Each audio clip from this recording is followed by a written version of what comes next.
Welcome, fellow druids, to another full circle. As always, Cheddar Caveman Chad here. It's still weird to say that out loud sometimes. Not my name, but the pseudonym. I actually tried to do. I had considered doing some like live posting of this particular event, and I put out. There's like a 45-second clip where I recorded from my car before because I got there early before the tournament started and said I was going to try to do that. Honestly, I may try it again, I may not. There was just too much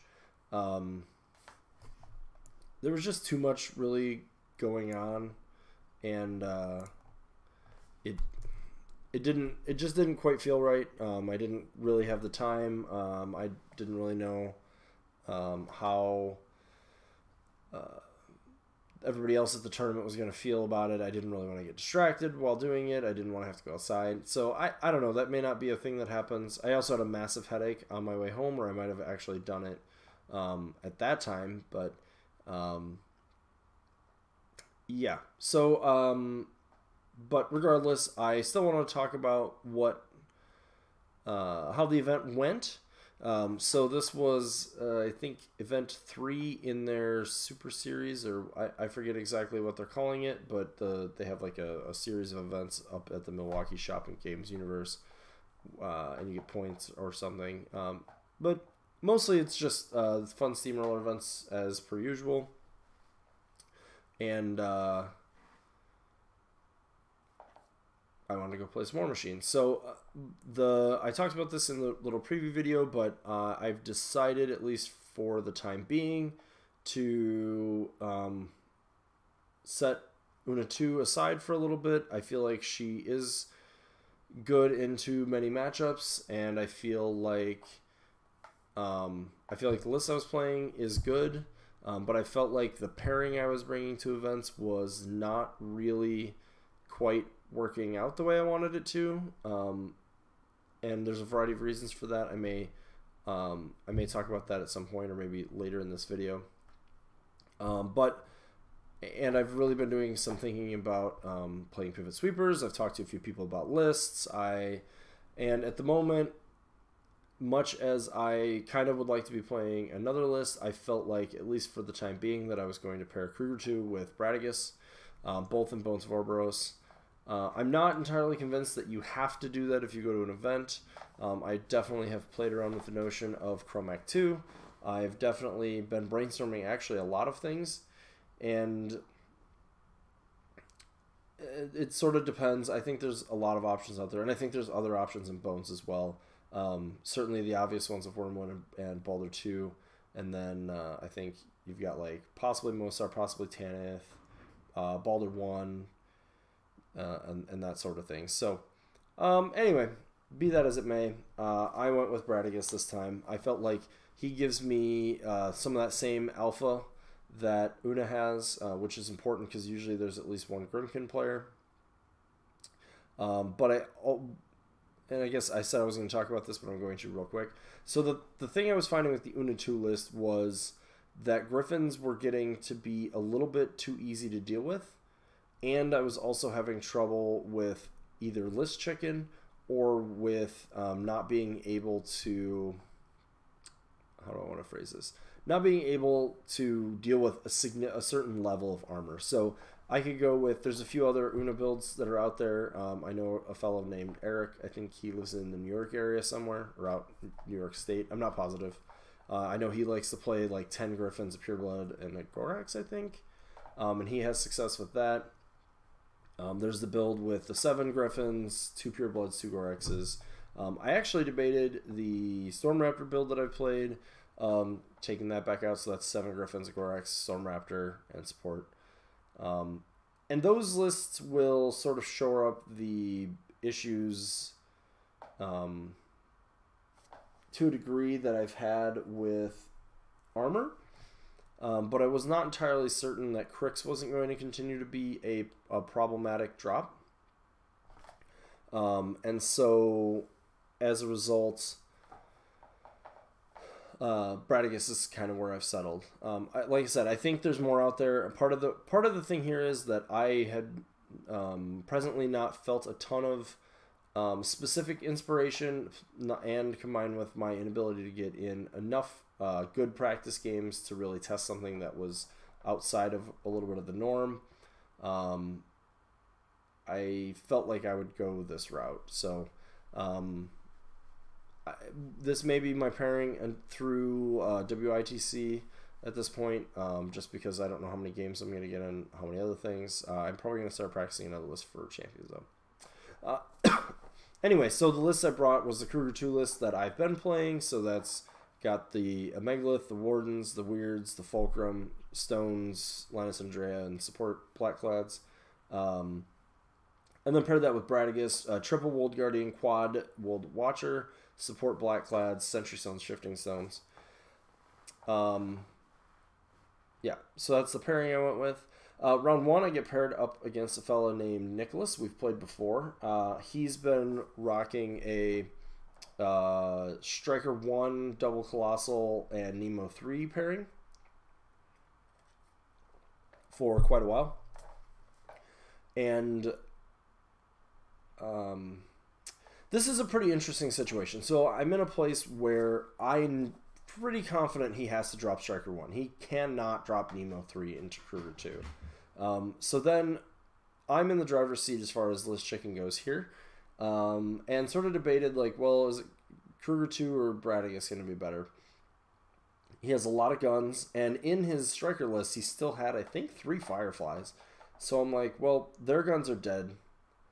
The big guns on the Hurricane are dead, just from my anti-lightning aura. Yeah, three Fireflies and the Hurricane's guns are completely dead.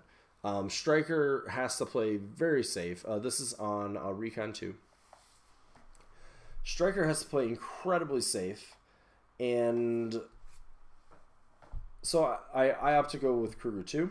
He goes ahead with Striker. He wins the die roll.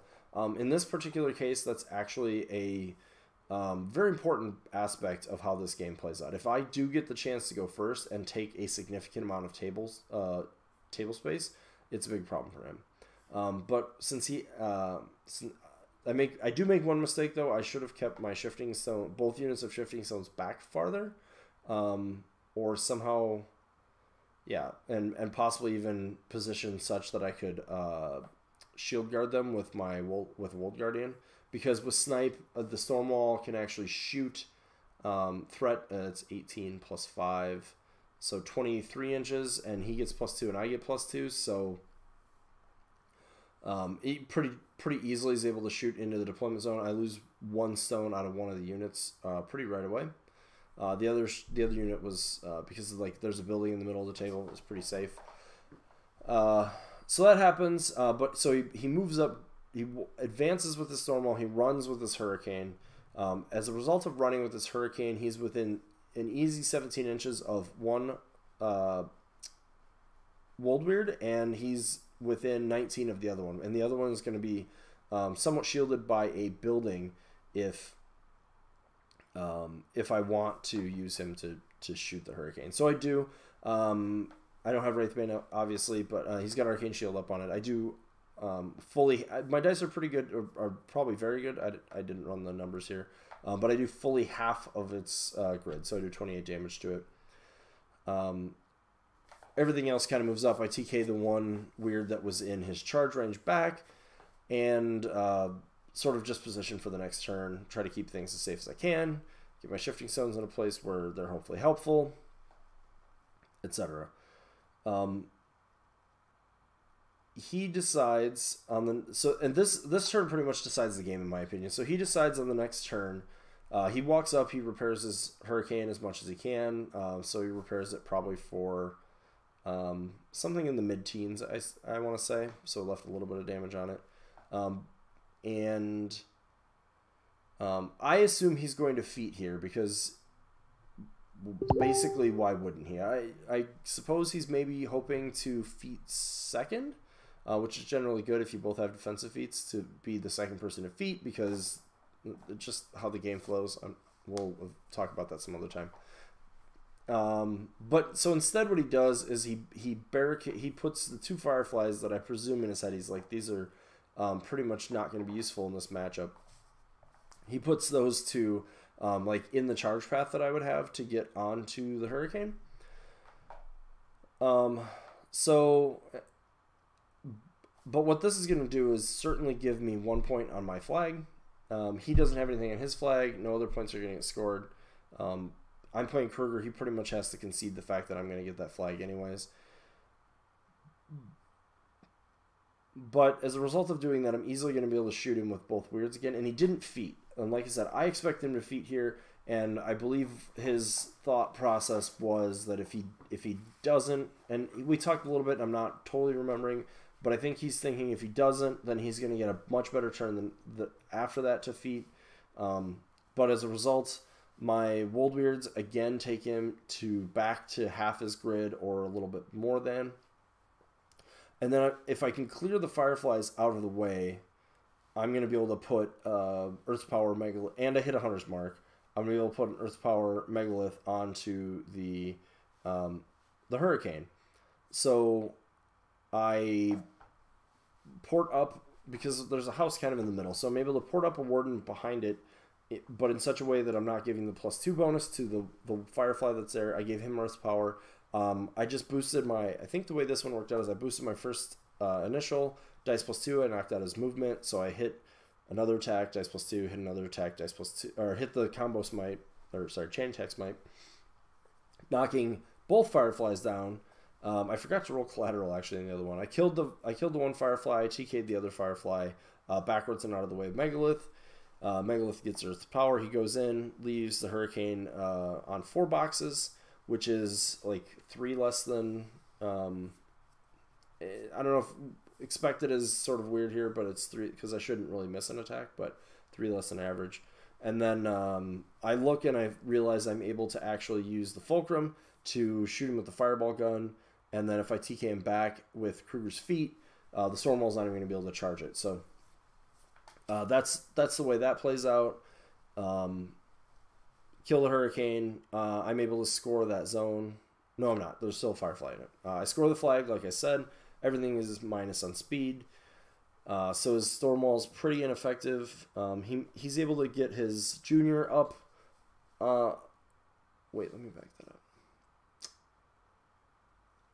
I do use I use my lightning gun to shoot the objective. That kills the chief of the repair crew. Spray doesn't do anything. Next turn, he, I believe, puts his Junior on the flag. Yeah, he puts his Junior on the flag. His Firefly dirtles around. Striker kind of heads towards the other side. The Gobbers contest the zone. I think this is how it went. Sorry, some of this is going to be a little bit... this is why I try not to wait too long to record these. But basically, he contests the side on the right. He contests the side on the left. As Firefly, I think, moves close enough to contest my flag. The... let's see.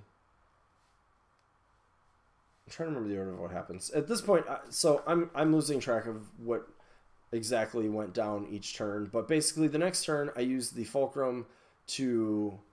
I used the lightning gun on the Fulcrum to kill Junior after I had shot in his Storm Wall, which now had Junior's Arcane Shield on it, with my Woldweirds, and then the Fulcrum shot with its big gun on the Storm Wall as well. And that doesn't quite kill it, though.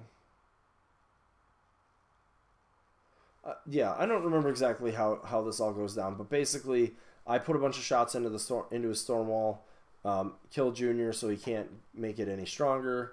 I clear out the Firefly and the zone on the other side. I clear out any of the Gobbers. I don't think I'd killed all the Gobbers yet at this point, because I know he's able to run something in. Kruger's hiding behind this building and is pretty much completely safe. Again, I think at this point he was a little frazzled, so he didn't really worry about feeding, I guess. Eventually, I'm able to kill the Storm Wall, kill his objective, clear out the zone. I end up getting 9 points in like 103 points destroyed. So pretty rough game for Striker there. Like I said, I think he absolutely had defeat on turn 2.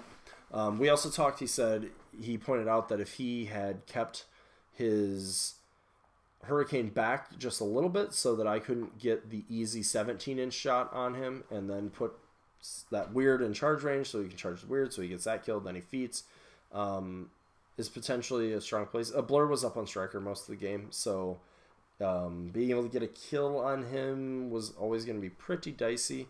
I think that was a good call for him to cast that.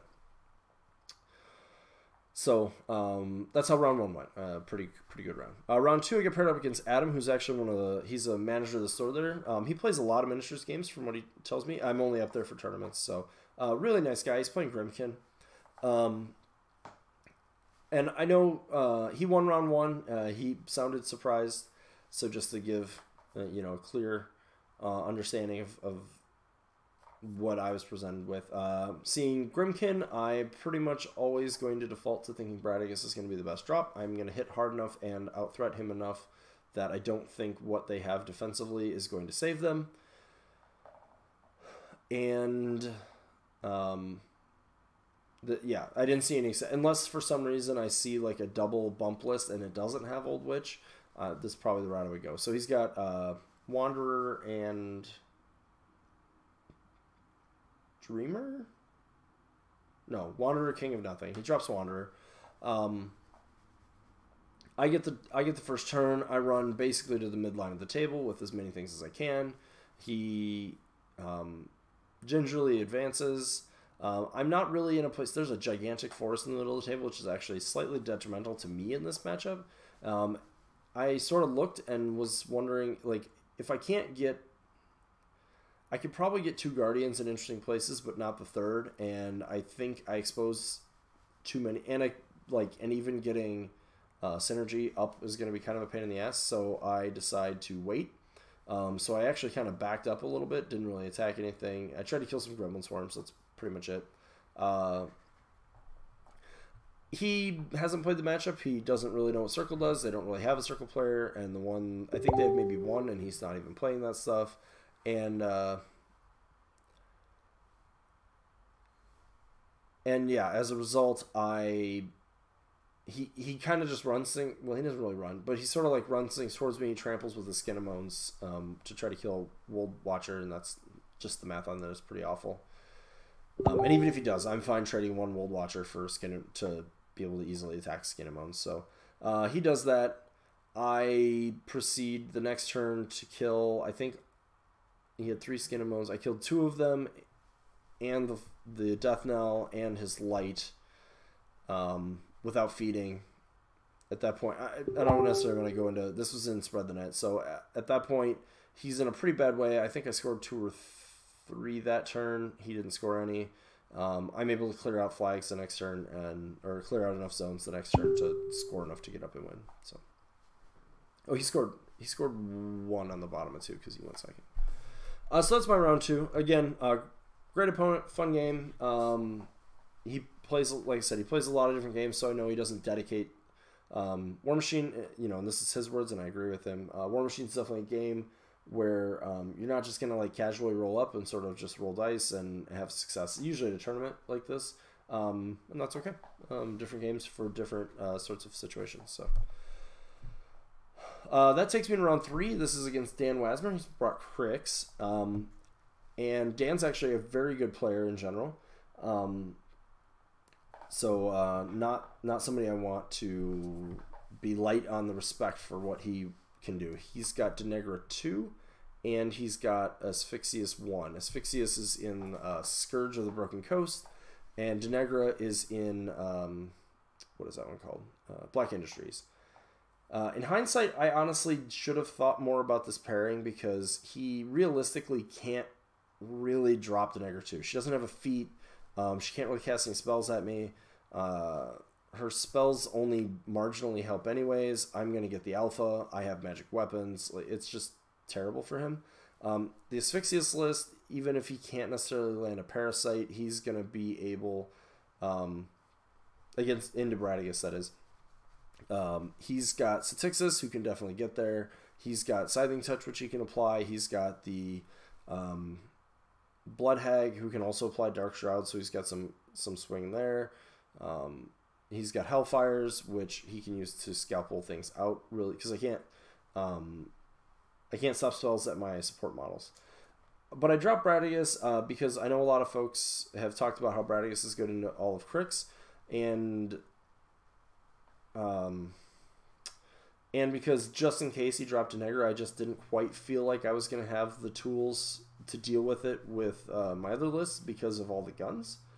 In hindsight, I probably did because I could control the matchup enough with TKs and everything, but needless to say, I didn't do that, and I dropped Bradius. He dropped Asphyxious. Had I really thought about it, I would have known he probably has to drop Asphyxious, so I should just drop Kruger too, even though it's worse, like, because killing Satixis with Lightning Storms is amazing. So, plus Rebuke, and lots of things. Anyway, I don't do that. I drop Bradius. And really here the game comes down to I need to try to keep my spray people alive. And honestly, I don't do a good enough job of that. He's able to, like, Parasite and Breath of Corruption one Sentry Stone early, doesn't quite kill it, finishes it off the next turn with Satixis. He kills the other one with a Hellfire, I think, and the Hag running to engage it, so it's a POW 16 Hellfire. He is able to kill 2 Wayfarers. And basically, I kind of committed using the Wayfarer's sprays a little earlier than I should have, because I probably could have waited and made him come closer to me where I'm going to get better sprays and then do more with them. And I didn't, and I lose 4 of the Black-clad models on whatever that is. So I went first, turn 2. But he really wants to be able to kill the other Sentry Stone, and I can understand why, because they're going to definitely be the thing that can make a difference throughout the game, because I keep making models, my models keep killing his don't keep coming back, mine do. So he kills it, which is sort of the right play, but as a result of it, he ends up on 1 focus, because he had allocated some to one of his Stalkers and then cast those spells. And I basically have 1 Wold Guardian at the midline of the table, and he doesn't get the Stalker quite to kill a Shifting Stone. And that Guardian isn't in a triangle at the time, but if you go back to my Shifting Stones video, you'll see where I talked about how you can leap 1 stone into another stone unit. So I look at the table, I look at where he is, I measure where he is. He's in a pretty easy port and slide range. I get synergy up to 3. I Earth's Power him. I do the Shifting Stone to make the new triangle. That triangle ports the Guardian. Bradius moves up to make sure we're in control area, slides him forward, and I boost. Do I boost? Yeah, I boost to hit the first 6 just to knock him down. And at that point, math says minimum damage kills. So I win that game. If it doesn't play out that way, Dan pointed out he could have feeded to get some more focus back so that he could cast Teleport and be in a safe location. If that's how that plays, it's going to be a really rough game. I think I end up winning in the long run, because the plan then is going to basically be I have only one more arc node to deal with. I basically always try to keep Asphyxious threatened by my battle group so that he can't personally come into the game. Mystic Words means the spells are going to stay off of me, and then it's breakdown. So I think as long as my battle group can sit in that rectangle with and anchor pieces on the corners, that I slowly basically be able to just keep clearing that and punch my way through the game. But I'm like, that's like a turn 7 win type situation unless he makes a mistake. So he made this mistake. I capitalized much easier. So that takes me to round 4, where I play against the Brian Culp, and we tend to play almost every time I'm there. This is the first time in a while that he hasn't been playing Grymkin and I haven't been playing Una 2. He has Scorn this time. Both of us have Turtles, so he's got Xerxes 2, Double Turtle, Hydra, Tiberian, and then support pieces. And then he's got a pretty standard looking Rasheth list with Turtles. He's played his Xerxes list all day. It's not DNC. If it was, I probably Windmill Slam Kruger 2 down, because I don't think Rasheth wants any part of playing that into Windstorm, and as well as a bunch of the other things that are out there that I have. But it's not. I'm like, there's no way he's not playing Xerxes, so I'm going to play Bradigus. And I maybe could have played Kruger there. It gets weird. I could like TK his beast, his stuff around and things, and my threat gets weird with his threat, and it becomes a very strange game. But I feel like I need Bradigus to punch through what he has, and I should mostly out-threaten him. So this game actually takes a while. It's a very good game. I go first. I go first. And we're playing... What's the name of that scenario? It doesn't matter. Rectangles, circles, objectives. I'm sure it'll come to me like right after I do this video. But not surprising. Desert Hydra in the middle, Tiberian in the middle, Battle Engines on the flanks. He's got a Mist-Speaker, which is really bad for me because it's going to be really hard to keep my Sentry Stones alive. And if he knows to kill them, which he does, it's pretty bad for me. He kills the one on my left pretty quickly. The one on my right, I think, fells a turn later. There's a forest kind of in the middle area of the table, sort of to my left. And I'm basically thinking I'm going to use that to keep as many things safe, keep my... I'm going to try that again. Try to keep some of my Shifting Stones safe so that I can get some long threat over the forest and slide if I need to. I make a mistake. So basically, I run up, but then I sort of position, because I'm not really in a place... He stays out of my threat, so I have to sort of like coyly position just a little bit forward. And I move the Guardian up so it's just behind the forest, but a little closer. The problem is I moved a Watcher like a little bit more forward, so he is visible as a charge target for the Hydra, and that means he's going to have reach to the Guardian. If I probably could have done that with the Watcher as long as I have the Guardian out of 12 inches of the Hydra's charge range. And I may lose like a Shifting Stone then, but if he commits a Hydra to kill a Watcher, that's fine. I win that 100% of the time. So, but I end up losing a Guardian, and that means and I think both the Watchers on this side of the table. So I'm playing down pretty far. He moves his Agonizer up. He moves... the Cray doesn't really matter here. And like I said, on the other side, he's kind of got... I think he breaks the stone over there too. I don't exactly remember. Anyways, I cleverly get a feat where I slide so that I can kill his Agonizer with a Watcher. The other Watcher punches the objective before that to get synergy up. Bradius gets synergy. Before that, Bradius even gets synergy up once by charging the Hydra. And I do so in a way that when I push myself back, I'm going to be out of the forest. And then I put... One Guardian walks into melee with the Hydra and nearly kills it. The other one charges it, kills it. I lose the Guardian to Tiberian, I think, at that point. Maybe? I think I lose Guardian to Tiberian. Anyway, I then have my two Watchers are able to put a pretty... This game sort of spirals at this point out of my being able to remember it. I eventually am able to put, like, I get Tiberian down to 1 at some point. Don't quite kill him. He's able to kill some stuff back. I eventually am able to kill Tiberian by throwing a rock at him with Bradigus. I kill his Animantrax that's behind me later with a Guardian. And at that point, to kill his other one, I need to hit a Hunter's Mark. And I roll Snake Eyes. And that basically ends up sealing the deal in the game. If I hit that, my Guardian with Earth's Power charges it. Should kill it, I believe. I believe it already taken a little bit of damage. I know I at least threw one rock at it with Bradius, although I don't remember if I damaged it. But I believe it had taken a little bit of damage. Anyways, they have 35 boxes. I get a free charge. I'm at straight dice, so I do 10 on the charge, and then do another, on average, 28, right? 4 times 7, yeah. So it should be a little bit more than it has. You know, dice happen, of course. I mean, the Snake Eyes is clear example of that. But I think if I hit that, then I can kill it. Instead, what I do then is decide to kill the Kreia on the other side, and that was also maybe a mistake. As it turned out, the Kreia wasn't that threatening.